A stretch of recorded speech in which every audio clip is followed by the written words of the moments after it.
Meus irmãos e irmãs, vamos seguir a interpretação desta palavra que é cheia de sentido, sobretudo para a nossa vida e para os nossos dias. Jesus vai para a Galiléia depois da morte de João Batista, ir para a Galiléia e ir para um lugar que não é o lugar mais importante ali da Judéia, daqueles meios. A Galiléia era um lugar desprezado. Jesus ali começa o seu ministério, um lugar de pecadores e pescadores, né? Um lugar que muitos iam, muitos vinham. E Jesus então vai para a Galiléia e diz: o tempo já se completou. A palavra tempo, que nós só temos uma tradução para tanto a palavra kairos como cronos, no texto bíblico está a palavra kairos, ou seja, o tempo de Deus. O tempo de Deus se completou. A plenitude do que Deus tinha para nos dar chegou, que é Jesus. Então, o kairos está acontecendo agora. O tempo se completou e o reino de Deus está próximo. E aí, Jesus Cristo diz: convertei-vos e crede no Evangelho. Vocês voltem o seu coração para Deus, porque o tempo se completou, o kairos de Deus aconteceu. E Jesus é a plenitude de Deus na humanidade. Esse é o kairos de Deus. Muitas coisas, muitos acontecimentos extraordinários aconteceram no Antigo Testamento e o povo relatou. Mas a plenitude do tempo é Jesus, o Cristo. Por isso que a palavra que está lá é kairos e não cronos. Cronos é o nosso tempo que a gente conta, que passa. Passado, presente, futuro. Este é o cronos. E passando à beira do mar da Galileia, atenção com a palavra mar, é muito importante no Evangelho a palavra mar, que significa mar no Evangelho. Passando à beira do mar da Galileia, Jesus viu Simão e André, seu irmão, que lançavam a rede ao mar. Outra informação importante: o que significa o mar? Quando na palavra se usa mar, sobretudo no Novo Testamento, mar era o lugar do desconhecido. Mar é o lugar do medo. Mar é o lugar que poucos se atreviam a ir. Precisava coragem para entrar no mar. O mar era o lugar do Leviatã, o monstro dos mares, que colocava medo. O mar é o lugar das emoções. O mar é o lugar das aflições. E esses homens então dominavam o mar, eles jogavam as redes ao mar, eles eram pescadores. Pois eram pescadores, e o texto é muito interessante, lançavam as redes ao mar, pois eram pescadores. Eles enfrentavam o mar, eles iam ao mar. Pouca gente entrava no mar, porque não tinham os conhecimentos que tinha agora, que nós temos agora. Eles não sabiam o que tinha além mar, nas profundezas eles não sabiam, então o medo imperava. Eles eram pescadores, e Jesus então chama pescadores. E Jesus Cristo diz para esses homens que eram pescadores: segue-me, e eu farei de vós pescadores de homens. Olha só o paralelo aí. Aquilo que vocês fazem no mar, de forma destemida, que vocês entram nas profundezas do mar, que vocês vão, agora eu quero que vocês façam isso nos corações dos homens. Que vocês possam ir desbravar corações, tocar almas, pessoas que vivem mergulhadas no medo, na incerteza, na desesperança, na dúvida. Pessoas desoladas, pessoas tristes, pessoas temerosas, tanto que das frases que mais temos na Bíblia é: não tenhas medo. E o mar era o lugar do medo. Eu quero que vocês agora sejam desbravadores de corações para tirar as pessoas do medo. para levar a boa nova, a boa notícia, a esperança a essas pessoas. Sejam pescadores de almas agora, pescadores de homens. Aí a gente entende porque Jesus Cristo usa a expressão pescadores. E quem são os pescadores? Eu posso dizer um pouquinho, porque eu também já pesquei na vida, né? Meu pai era pescador e eu sempre acompanhei meu pai nas pescarias, então eu sei um pouquinho de pesca também.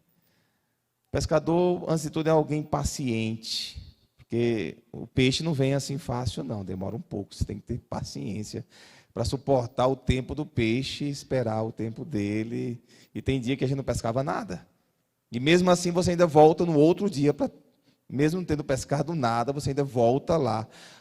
O pescador é um paciente, o pescador é alguém que insiste. Eu dizia, pai, vamos pescar nada hoje. Não, vamos ficar mais um pouco. Vamos tentar mais um pouco. O pescador sempre tenta mais um pouco. O pescador sempre quer ficar um pouco mais. E a gente ficar. O pescador sabe a hora de ir, o dia de ir pescar e o dia que não pode ir pescar, porque meu pai sabia. Quando era lua muito cheia, meu pai dizia, hoje não está para peixe, os peixes não vão aparecer, a lua está muito clara, muito cheia, e a gente não ia. Então os pescadores, eles têm aí umas expertises, eles têm umas sabedorias, e Jesus chama esses pescadores.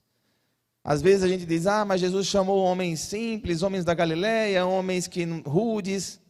Será que era bem assim mesmo? Será que eram tão rudes assim?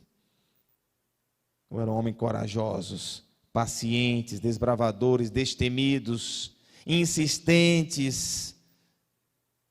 O RH de Jesus não ia falhar assim fácil, não. Chamou primeiramente Simão e André. Segue-me. E eles, deixando imediatamente as redes, seguiram a Jesus. E caminhando mais um pouco, viu também Tiago e João, filho de Zebedeu, que estavam na barca consertando as redes, ou seja, eram também pescadores. E logo os chamou, e eles deixaram seu pai, Zebedeu, na barca com os empregados, e partiram seguindo Jesus. E esses homens seguiram Jesus para fazer história. E foram treinados, foram ensinados, aprenderam com Jesus, foram transformados para transformar vidas. E é isso que o mundo precisa. O mundo precisa de pescadores. O mundo precisa de pessoas que possam desbravar corações, desatar nós que estão na vida das pessoas. Quantas pessoas sofrem? Quantas pessoas têm medo? Quantas pessoas estão angustiadas? Quantas pessoas estão se afogando dentro das suas emoções? É necessário seguidores de Jesus que possam levar esperança para as pessoas, que possam falar em nome de Jesus, que possam trazer um raio de esperança para as pessoas. E as pessoas estão sedentas de Deus. Às vezes a gente pensa, as pessoas estão longe, não querem saber de nada. Sim, vivem muitas vezes uma vida aí sem sentido, uma vida entregue, mas eu tenho percebido muita gente sedenta de Deus, só que desnorteadas, sem saber em que se agarrar, em que se pegar. Talvez a nossa ausência, a nossa falta de evangelizar, deixa pessoas também aí longe, e sem direção. E nós somos esses chamados, nós somos esses os pescadores de hoje, nós somos esses que somos conduzidos para levar esperança às pessoas. Nós que bebemos da fonte, que bebemos da palavra de Deus, somos chamados a fazer isso.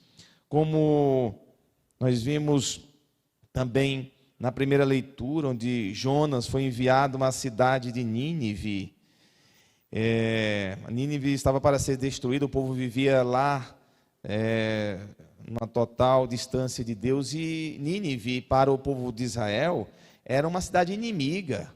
Nínive era uma cidade que era a capital da Síria, e era uma cidade que muitas vezes tentou destruir Israel. Era um povo inimigo. Então, Os assírios eram um povo inimigo, e Deus manda Jonas lá, para que o povo se convertesse, e a conversão deles poupasse a destruição da cidade. Isso aconteceu, diz a palavra. Vendo, os ninivitas acreditaram em Deus, aceitaram fazer jejum, vestiram sacos, vendo Deus as suas obras de conversão, e que os ninivitas se afastaram do mau caminho, compadeceu-se e suspendeu o mal que tinha ameaçado fazer-lhes e não o fez. Ou seja, a conversão que traz o bem, a conversão que traz Deus, a conversão que traz a salvação. Então nós somos chamados a nos converter, somos chamados a isso. E nós também queremos ser tocados por Jesus, tocados pela sua palavra, pelo seu evangelho, tocados, transformados, convertidos. Aí sim, nós somos enviados a fazer a diferença no mundo. Gente, como é importante fazer a diferença no mundo. Como nós ganhamos quando a gente faz a diferença na vida de alguém. Quando a nossa palavra tocou a vida de alguém, como a gente ganha com isso. Como esse bem volta para nós. Você se preocupa em deixar uma palavra de fé para alguém, você se preocupa em deixar uma palavra que constrói na vida de alguém, você se preocupa em levar o evangelho e falar de Jesus para as pessoas. Isso está no seu dia a dia.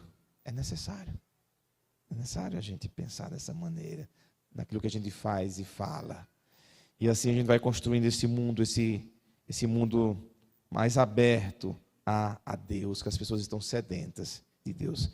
Somos, então, pescadores para desbravar o mar do medo, da insegurança, das incertezas e trazer as pessoas para a esperança. É isso. E a esperança faz a gente caminhar. A esperança faz a gente andar e não desistir jamais. Louvado seja o nosso Senhor Jesus Cristo.